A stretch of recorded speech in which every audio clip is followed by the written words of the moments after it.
11 Visionaries. How are you doing today? Good Visionaries morning. Unlimited here. Good morning, good afternoon, good evening, good night, wherever you find yourself in this very moment in the world. We're a global community. We're a community that truly is committed to wanting things to shift towards a direction that feels good. And I really do my best to not not to use words like better or like these kind of polarizing and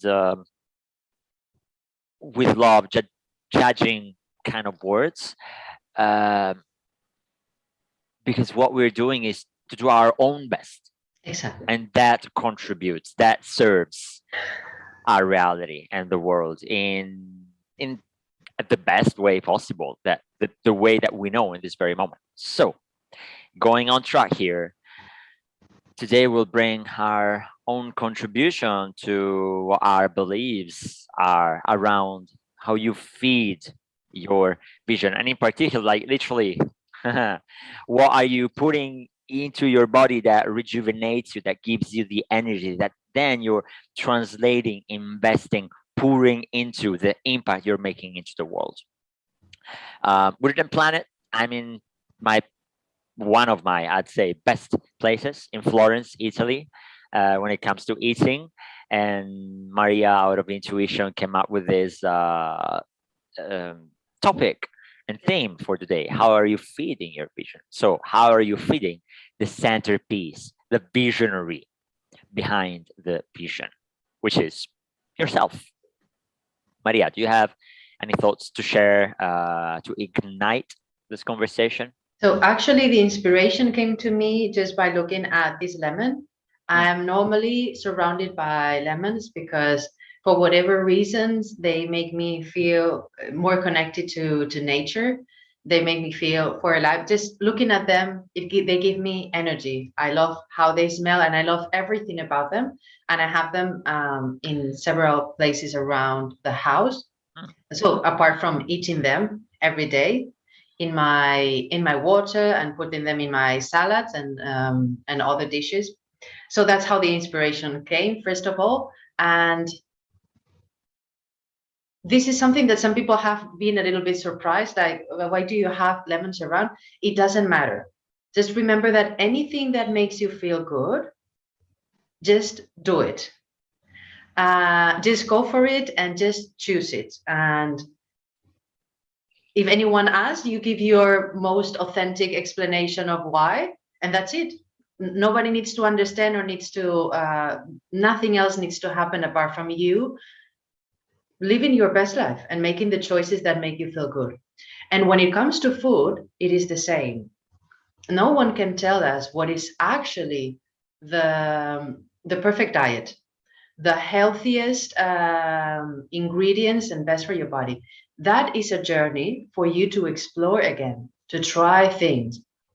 What I would say is wise from my perspective is to follow people, just to listen to people that you believe are very conscious of themselves, very conscious in the connection with the universe, and and see what they're doing. Different people. Don't follow just one people. See what more conscious people or people that you think are very conscious, what they are doing.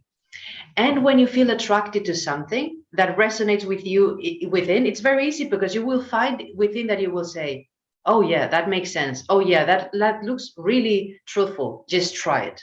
Like, for example, I tried fasting. In the beginning, I thought, like 10 years ago, the moment I woke up, even if it was 7 a.m., I had to have breakfast. And if I didn't have, I had the belief that I had to eat the moment that I woke up because that's what I have been raised with my in my family. So that I had to take breakfast the moment that I woke up. Then I realized that I had this belief, and this belief was so deep that it was giving the body was giving me headaches if I didn't have breakfast after waking up. So, and I started stretching this a little bit more with so many, like in so many other ways that I have done in my life. And I realized that at some point, when the body and actually the mind liberated this belief, the body stopped suffering. And it just didn't give me any headaches or any sensation of weakness. And I started extending it more and more. And now, for example, very naturally, I can do 10 hours straight of fasting and I'm perfectly fine. I'm perfectly fine. So maybe if I am a top athlete, I don't know to what extent I would be able to do that. But I would say that for regular, I have a regular life in terms of calories. I do exercise and I work with my computer and this and that. So pretty regular life and moderately active. Um, and for 20 hours, I don't eat and I'm perfectly fine. So just try for yourself, and you may have any other way of feeding yourself that feels good to you, but this is what I found many times that works the best for me. How about you, Ayrton? Look, How are you? there's so from one side, some thoughts that came were, what would happen if, so this was the first question, like to Mhm, explore, and um it's to look at the thing from the other perspective always. So what will happen, Maria, this was the question. uh, You did not have uh lemons around, and so why this question can help eventually is for you to see the other edge, is for you to explore what would happen if I started eating meat, asking myself, for example, mhm, regularly, starting today, what would happen? So it's something you can explore, something you cannot explore. Then you indeed test with yourself. mhm. And as Maria said, as you said, there's a journey of trial and error. There's a Yes. journey of understanding what your body needs, what your body wants. Um, what are the moments during the day where your body is asking for more fuel on a Mhm. physical level, and what the moments in your day are where your metabolism is more active, therefore is better, so to speak, to eat. And this is a journey, this is to understand yourself. There's so many perspectives, traditions So many. that you can explore. I've been following raw vegan, I've been following Ayurvedic, I've been following just vegan because like just researching on the internet and just avoiding eating anything that was um, food, not food, it's like animal. Animal. Mm. uh, I'm vegetarian right now because I've got a son who loves eggs, and my wife loves eggs too, like that thing in particular. And my parents would serve cheese every now and then. So like, okay, respecting the animal. So now I'm in a more respect the vibration of what you eat, and I can give you two examples here. I haven't eaten I haven't been eating meat like intentionally, like I literally take meat and eat it for 7 years. For maybe actually that was maybe 5 years until 2 weeks ago, Mm. where a friend of mine, my best friend, like that, my brother, not brother, but my brother, the guy I grew up with, came back from the US. It was 2 years. We haven't met. We didn't meet till then, and he's a meat eater, and he brought this very taken care of, I'd like to like label it, taken care of piece of like steak, 3 kilos worth, a lot of people, and they cooked it on the barbecue. And and they're like, I know where this comes from, I know how they treated the animal, was not an intensively Yeah. how to say breeded, or I don't even know how to say it, uh, animal, and killed with violence, and so this is where it comes from. Make your choice. And I was like, okay, I'll make my choice. And I stopped, and I went into. It's very easy to me. It's like very tapping into the energies and the frequencies and vibrations because I trained that ability. So I tapped into it. I deeply honored the animal for giving that gift of the meat, and I ate it. And it was the best experience I could have. I ate it. It was two pieces, like two pieces of this size. Uh-huh. And that was my dinner. I didn't eat anything else. But I ate meat after years. And now it's almost a contradiction. Um, I ate meat intentionally after years. And I have to say that 2 months ago, I'm having my son to taste to so that he can choose whenever it comes the moment for him to choose. But it's not that he has never tried meat before. Mhm. And so it's like I haven't put that limit on him. Yes. And so 2 months ago we were at the wedding party, and there was a very good quality piece of meat, now without going into names here, but a very specific piece of meat that here in Florence they do, like porchetta. It's pig, and they were serving it, and I took it from my son, like a little piece. And so as I took it, my son tasted it. He didn't like it. Um, what would they do with that? They would throw it away. Not in my standards, not in my values. Throwing that piece of meat away would be like spitting on that pig that gave its life for someone to eat it voluntarily, involuntarily, most likely Mhm. the second one. And so what did I do? I ate it. I did the same exact thing, like respect for earth, for animals. I stopped and ate it. And I was like, respecting that piece of meat. Did it harm me? No, it didn't. So you see how it goes into values and philosophy more than like how limiting are you to yourself. And now I bring these whole stories to an end with a question that a guy asked me two nights ago.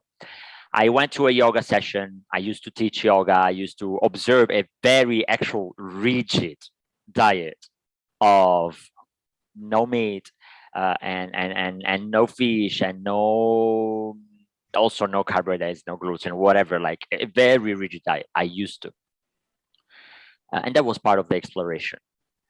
It was giving me energy, and at the same time, sometimes I felt I had not enough energy to pour it into my vision. There was this guy. I wasn't teaching, but I was just doing my own things, and he asked me, "Wow, can I ask you, what do you eat?" And I was surprised. I was like, "Okay, like, interesting question. Like, I wasn't even teaching, um, but I mean, I'm fit. I'm just fit, like objectively." So I was like, I don't know what diet to tell you that I'm doing. I'm vegetarian, if you really want to label it. So I make sure that the energy that comes in is clean, is honoring the planet and humanity in a way, and that is respectful to my values. This is the best answer I could give him. He got me to think about it. What are you putting into your body that truly fuels you, not just physically? This is where I revert the question and I end my sharing. What are you putting into your body that fuels your body, somatic, your mind, your energy, and your spirit, so that things are in a line, so that you feel into integrity? Because if you do not feel into integrity, you can have the best piece of meat, the most wonderful nut milk with blue spirulina. Look at how wonderful this color is, by the way. um, I'm excited about food colors. uh, but if you feel out of integrity while eating that, it won't serve your mission. Not as good as well as it could if you were feeling in integrity while eating that, while being surrounded by the lemons. uh, and this is it. This is it. Then the energy level, your energy level, I swear you not, it will be extremely high. And that level, that energy level speaks volume into the impact you make. Mhm. It speaks it. You're unstoppable. This is my take. Yes. So observe your body. Uh-huh. Observe how it feels along the way when you don't eat and when you eat different things. Okay, whether your energy rises or goes down, and if it's into what intensity as well. Um, and above all, observe your beliefs, the beliefs that you have around food Yeah. and the culture that you have been born in. Question if this is the traditions that best fit yourself and your body, and don't let anyone tell you what you should do. Just be very open to see what other people are doing, and internally feel the attraction to try new things and allow yourself to try new things, because that can really change your life. No. And watch out for patterns. I am still, for example, working on my dependency on sugar. I have reduced it considerably, but it still can be better. Not because someone else says so, because I realize for myself and for my body that it would be better to even be more reduced. And you figure out for yourself what really works and what Yeah. makes your body happy, Yes. Absolutely. Yeah. 100%. These and were your mind. very good pieces actually. So keeping these pieces in mind, just know that we're here for you. Visionaries Unlimited. We're sharing all unlimited things that come to our mind so that your path towards the expression and the accomplishment, the materialization, Maria would say, of your vision comes faster. I mean, and it's a relative, right? But it becomes real. So from dreaming to acting and doing. And This is enjoying. our take and enjoying. Oh yes, Yes. that that's on the path. Like from one to another, there must be that enjoyment, that Mhm. enjoying part. Absolutely. So Visionaries Unlimited, we love you and stick around. We love you. We're here for you. Yes.